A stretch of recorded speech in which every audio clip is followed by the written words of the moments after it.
Sometimes you walk through life alone, wondering if anyone understands what you are going through, hoping someone will listen and offer a word to make your day.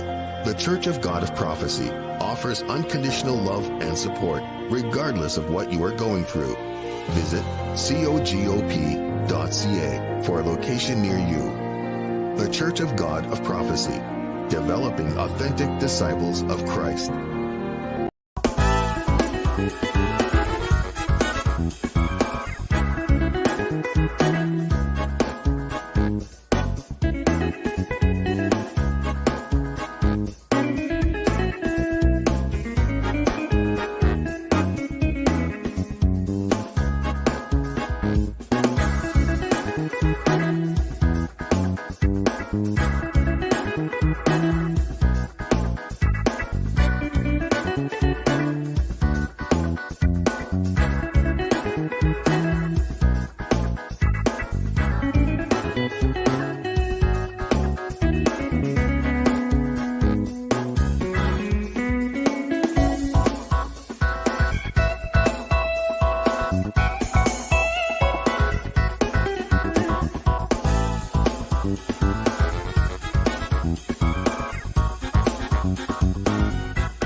Welcome to Let's Talk.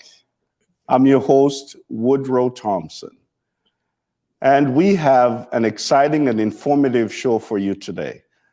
March 11, 2021 marks the one-year anniversary since the World Health Organization officially considered COVID-19 a pandemic. Since then, Canada has had nearly 900,000 cases of COVID-19 and more than 22,000 deaths. After a difficult year of battling COVID-19, we're now beginning to see the rollout of many effective vaccines around the world, which includes Canada, and with the hope of containing and perhaps even defeating the coronavirus that continues to ravage Canada and the world. However, as ironic as it might seem, there are a lot of misgivings, especially among Christians, about whether or not it's safe to take the vaccine. Some are hesitant because the vaccines were developed quickly. Some are concerned by reports that the vaccines use a cell line that originated in fetal tissue. And a smaller number of conservative Christians believe that a vaccine could function as the mark of the beast, an identifier of the end times in the biblical book of Revelation. Today, we have a guest that will help us to explore all this and more. My guest today is a pharmacist by profession and holds a Doctor of Pharmacy degree from the University of Florida and a Bachelor of Pharmacy degree from the University of Technology, Jamaica. My guest work in infectious disease clinics such as HIV, and my guest currently does chronic disease management with the Hamilton Family Health Team and the Center for Complex Diabetic Care, Mississauga-Halton region. My guest is also the National Director for the Niagara Ladies Retreat of the Church of God of Prophecy, and also the Senior Pastor of the Spring Community Church, which is a ministry of the Church of God of Prophecy in the Toronto area. It is my privilege to introduce to you my guest today, Reverend Dr. Pringle. Welcome to the ministry of Let's Talk, Dr. Pringle. Thank you, Bishop Thompson, and it's great to be sharing this stage and time with you. Very good. Dr. Pringle, before we get into a discussion, we realize that COVID-19 has disrupted the normalcy of life. How are you adjusting to this disruption? Well, I guess like most people, in the beginning, we were all hit with a rock in many ways. And I think the biggest thing for me was just to get to the point where I'm able to accept and also to remind myself that whatever the situation that I'm in, God is in control. So that has been my bedrock view, that God remains completely in control. And I try to lean into that and just keep practicing the things that have kept me grounded for many years. Staying in the word, staying in prayer, and it has really helped me so far. Very good. So as we know that we also know that COVID has also impacted ministry. How has the local church been coping with not being able to function with the religious norms that they're used to having? Yeah, well, I must say that we are indeed missing each other. Let's say that we're missing the physical presence. Right. We're missing the opportunity to hug, touch, and greet in the usual ways. But the church has adjusted in many ways. I think we were very early in the pandemic. We took to we took to streaming and social media, and we started to do services on Facebook. We have moved to YouTube, but the church has really maintained vigilance and remained connected in weekly prayer on the telephone conference line. And we are, during our services, we're able to chat, and also just those phone calls to each other during the week. People are able to connect and stay in the life of each other, despite the fact that we're not able to touch and hug each other in ways that we would typically do. Yes, we're really missing that aspect of fellowship as a church. Now, I realize that the church has an exciting event that's upcoming. This is the 47th Niagara Ladies Retreat 2021.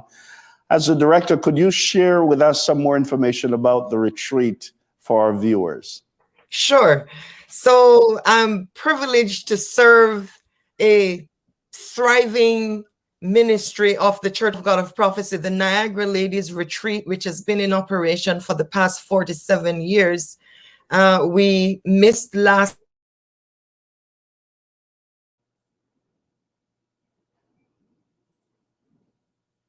virtual conference. So we're going with NLR 2021, the virtual experience.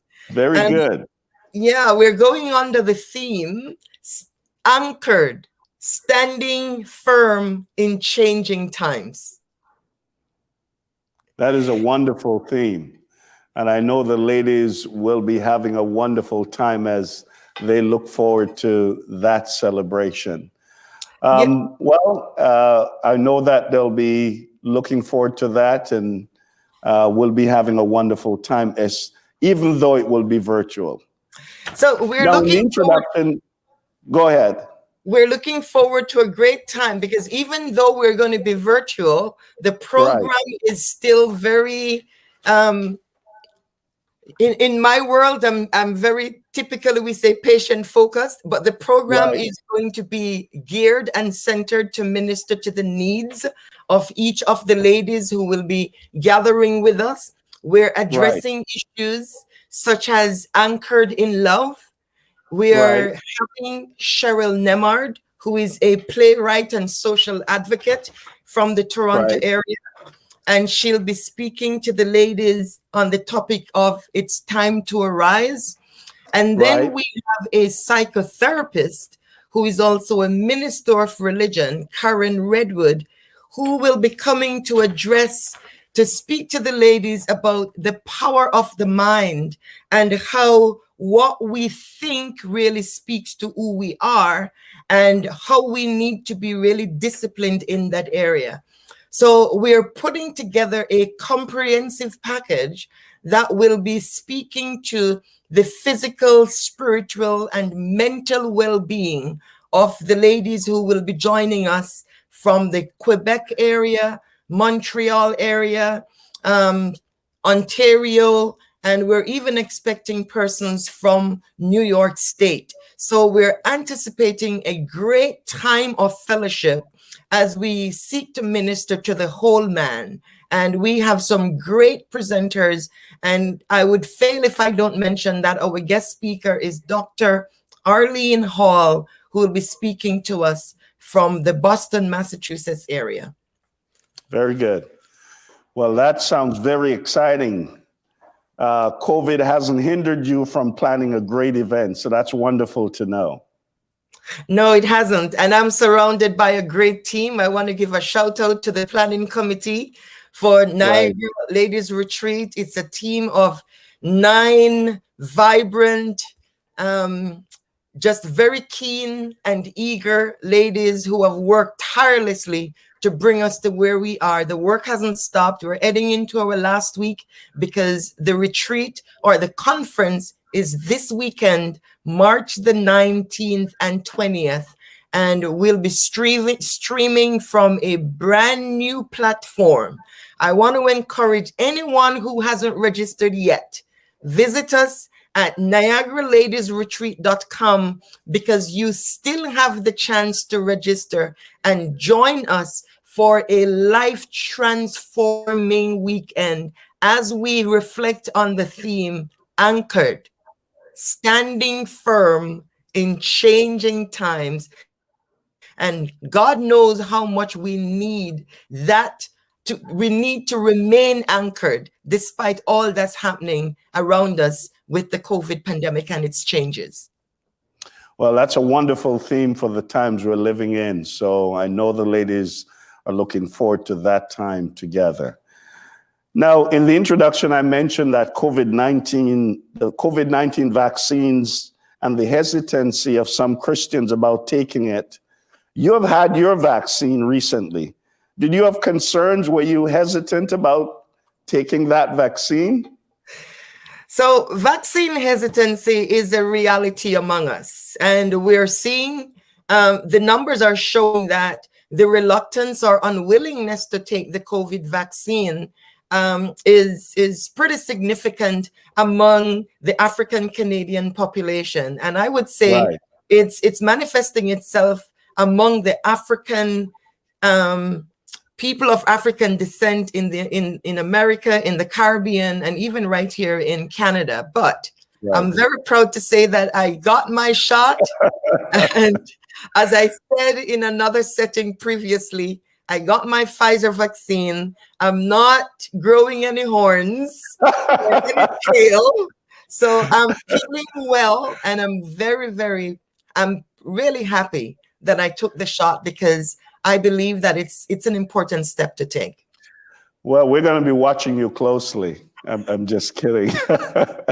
Now, I'm told that there's at least 4 vaccines that are approved in Canada.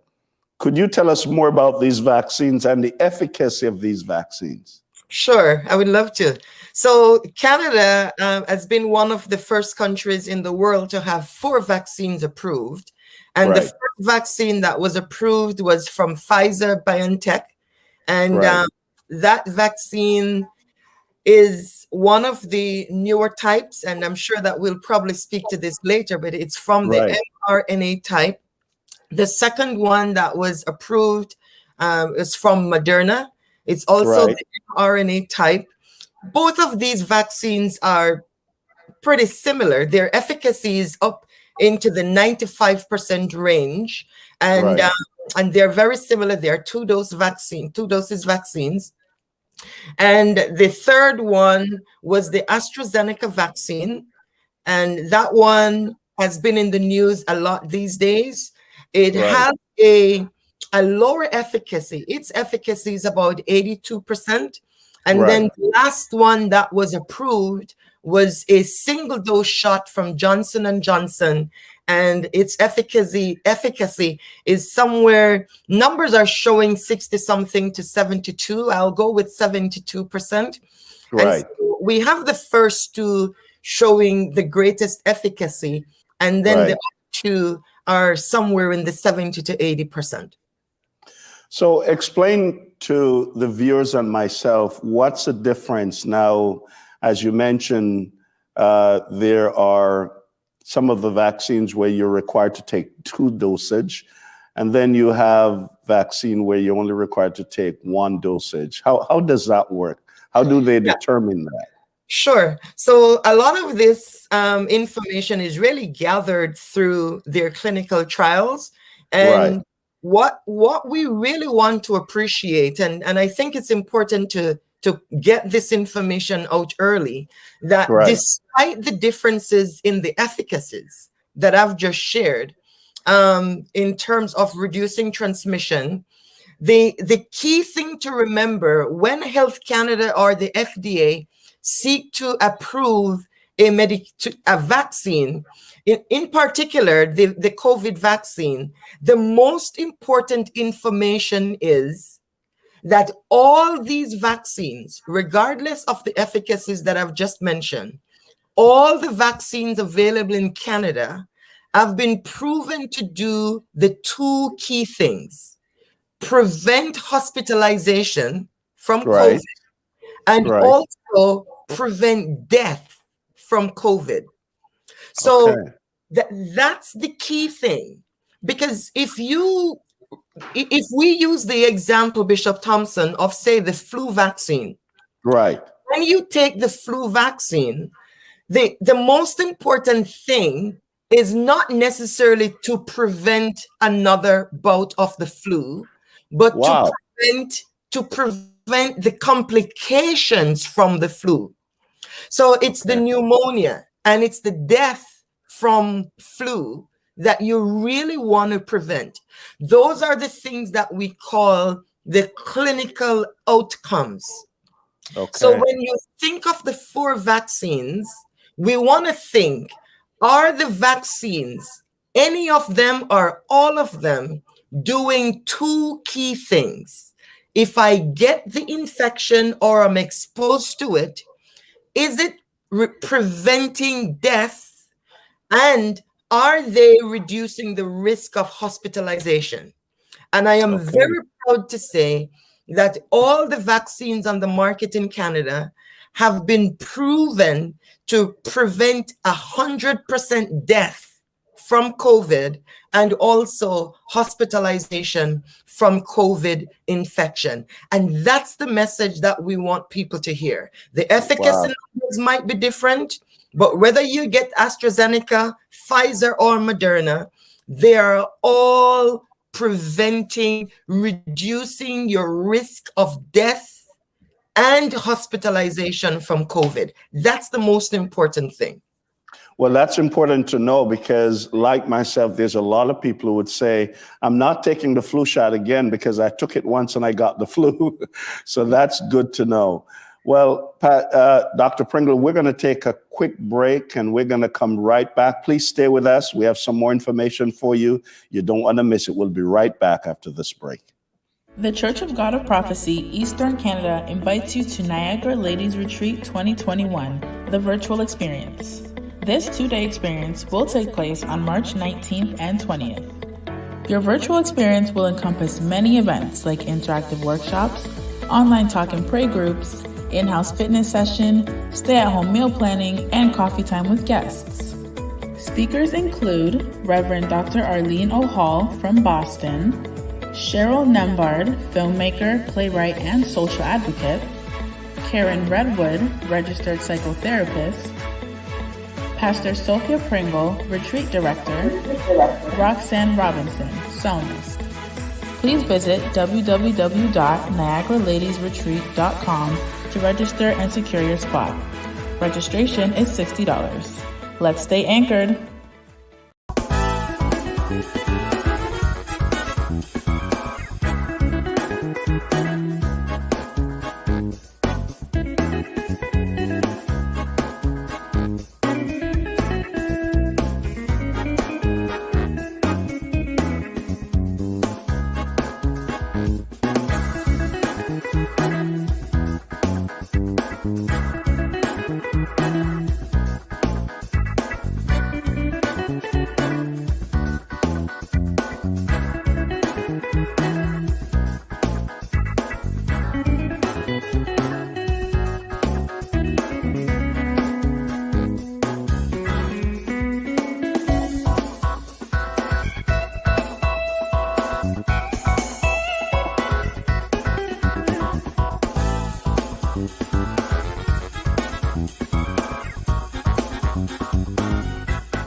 On the Let's Talk television program, we share solutions to real-life problems with real people, showing how faith guides everyone through the storms of life. We talk about tough issues that affect all generations.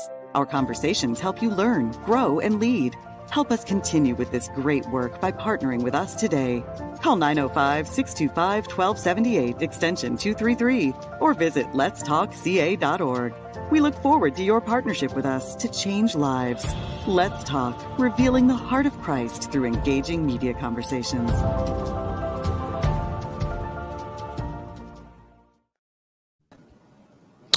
Welcome back to Let's Talk. I would like to thank you for joining us. My guest is Dr. Sophia Pringle, and we're talking about the COVID-19 vaccine. Now, Pastor Pringle, or Dr. Pringle, you're also a pastor, but Dr. Pringle, what is a variant? We hear this talk about variants. What is a variant? So a variant is really, so vaccines, viruses, they all have a genetic code, you may say, or genetic makeup. And so the more of a particular virus that's in the community moving from one person to the next, they go through changes. So the scientific word is that they go through mutation. So they're changing some aspect of their genetic makeup. And so what we find is that when COVID vaccine was first discovered, it had a particular genetic makeup. And the more it's transmitted from person to person, we're seeing mutations, we're seeing changes. So a variant is really just a mutated form of the vaccine that has some changes in its genetic makeup. Right. Now, we hear a lot of conspiracy theories. For example, we hear stuff like the vaccines contain a microchip that is placed there by Bill Gates, and this is linked to cell towers with 5G technology and all of that stuff. Do you believe any of these conspiracy theories? I'm gonna say no, and that's my personal thing. I don't believe. The way I look at it is this is an important aspect, and unfortunately, it is part of the vaccine conversation, because before the vaccines before they came to market and they were just in studies, there are a number of things circulating in social media that really bias people's thoughts and minds towards the vaccine. And so people were making claims that not even the people who are studying these vaccines were able to make.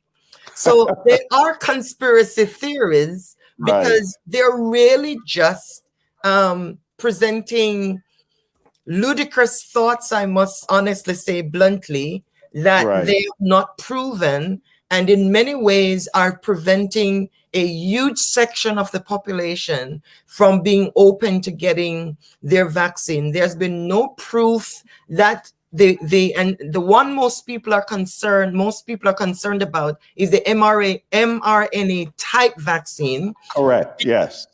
Because this is the newest type of vaccine. It's using a technology that has not been used in a population base before. And actually listened to something from, I think it was an epidemiologist in the US who actually said that information is probably not fully true, because there's been some work with mRNA vaccines within Ebola, treating Ebola. So that's where a lot of the hang up and the concerns are, because the mRNA type vaccine is not using the traditional method. So the traditional method is you would take a segment of the virus and use that to manufacture your vaccine, so that when you are injected with it, not for you to be sick, but for your body to mount an immune response and so produce antibodies. So that's how vaccines have been manufactured traditionally. We use a segment and then we combine it with something else. The current vaccines that are not mRNA are considered to be recombinant, because they're using a segment of the virus and then combining it with something that's called the adenovirus. Okay. But the conspiracy theories around the mRNA vaccine, they're going ahead of the science. Nobody honestly knows, Bishop, what the next 5-10 years will be. Nobody. And so Right. these persons are speaking as if they have the evidence, and they don't. It's all Right. speculation, because nobody has seen these vaccines in use for even 2 years. They're just Right. on the market. So Right. how are we going to say what they will do 3-4 years down the road? And sorry, I haven't, and I don't really feel any chip, I must say. I'm feeling fine. What about people who are concerned? Because usually in the past, actually, the research shows that it would take about 3-4 years or more to develop a vaccine. We're able to develop a vaccine within months. So some people are skeptical. How do we respond to that? So I would say the same thing, that as it relates to just technology and science over the years, Right. if you think about it, there was a time when if we want to get from Canada to England, it would Right. all be just by sea, and it would take a long time. But now Right. people are traveling in just a few hours across the Correct. pond, they would call it. So I think Right. technology has afforded us a number of things, and it has lent itself to the development of vaccines within record time. Of course, it's going to generate some level of suspicion, but I Sure. think we should be open to the information, look at the science, look at it with an open mind, and appreciate just what that with new technology and science, the development of vaccines will change.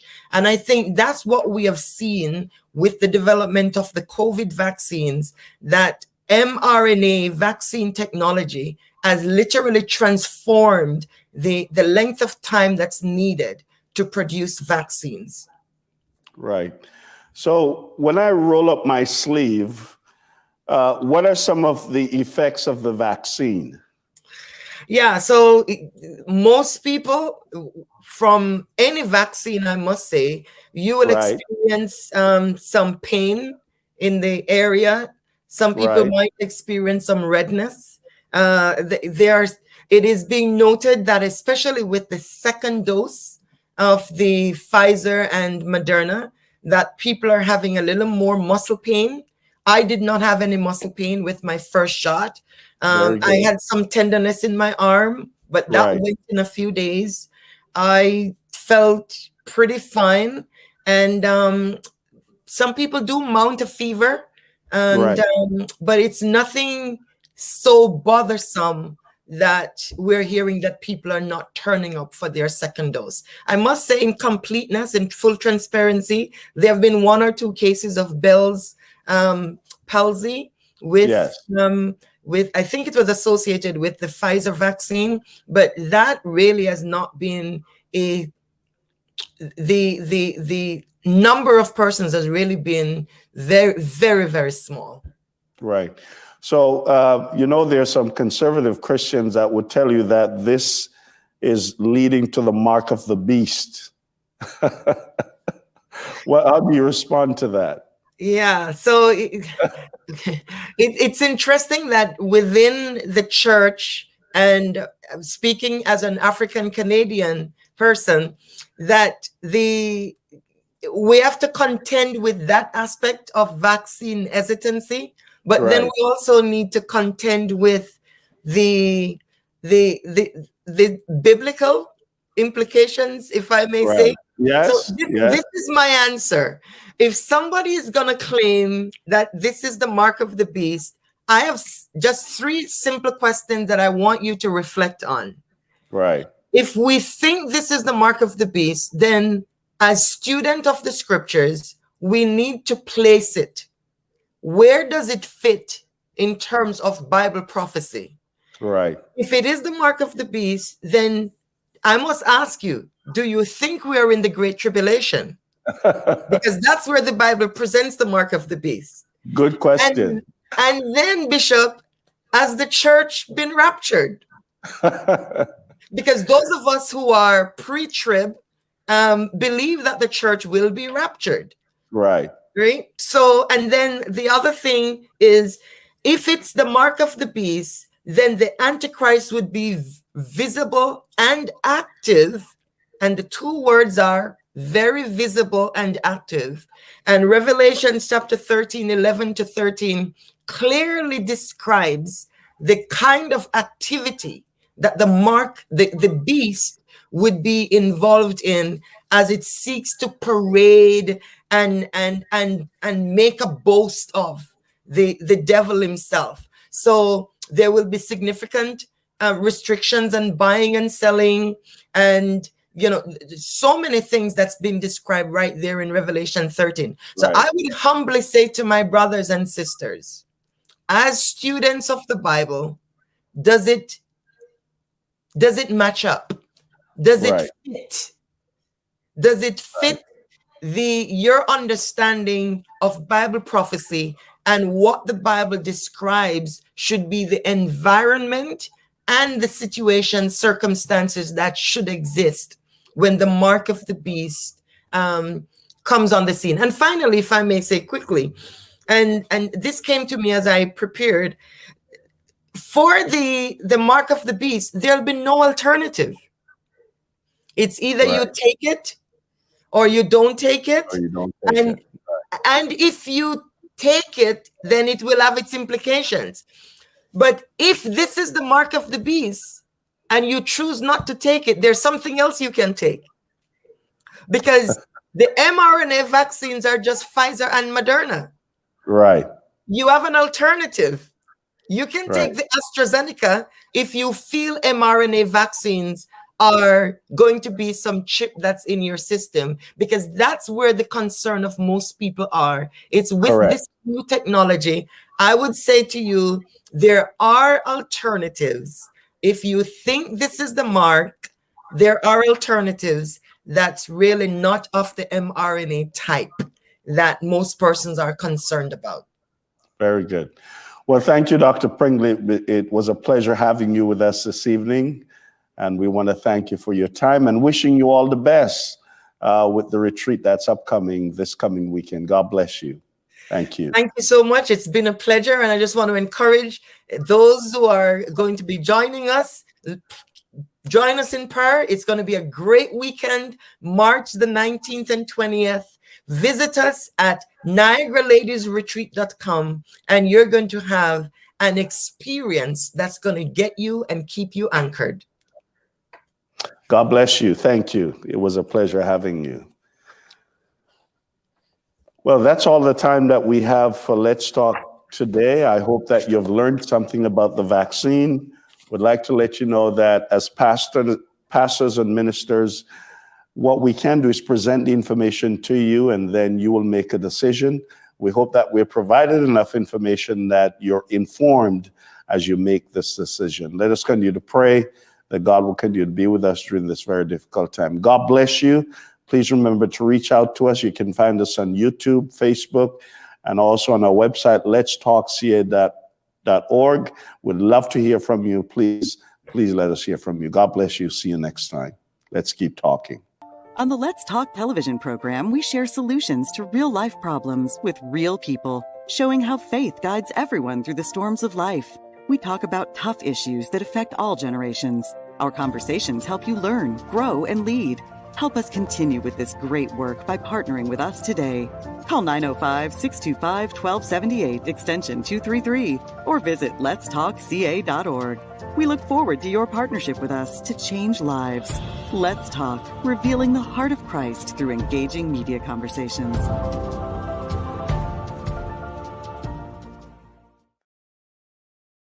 The Church of God of Prophecy, Eastern Canada invites you to Niagara Ladies Retreat 2021, the virtual experience. This 2-day experience will take place on March 19th and 20th. Your virtual experience will encompass many events like interactive workshops, online talk and pray groups, in-house fitness session, stay-at-home meal planning, and coffee time with guests. Speakers include Reverend Dr. Arlene O'Hall from Boston, Cheryl Nembard, filmmaker, playwright, and social advocate, Karen Redwood, registered psychotherapist, Pastor Sophia Pringle, Retreat Director, Roxanne Robinson, Psalmist. Please visit www.niagaraladiesretreat.com to register and secure your spot. Registration is $60. Let's stay anchored. Sometimes you walk through life alone, wondering if anyone understands what you are going through, hoping someone will listen and offer a word to make your day. The Church of God of Prophecy offers unconditional love and support, regardless of what you are going through. Visit cogop.ca for a location near you. The Church of God of Prophecy, developing authentic disciples of Christ.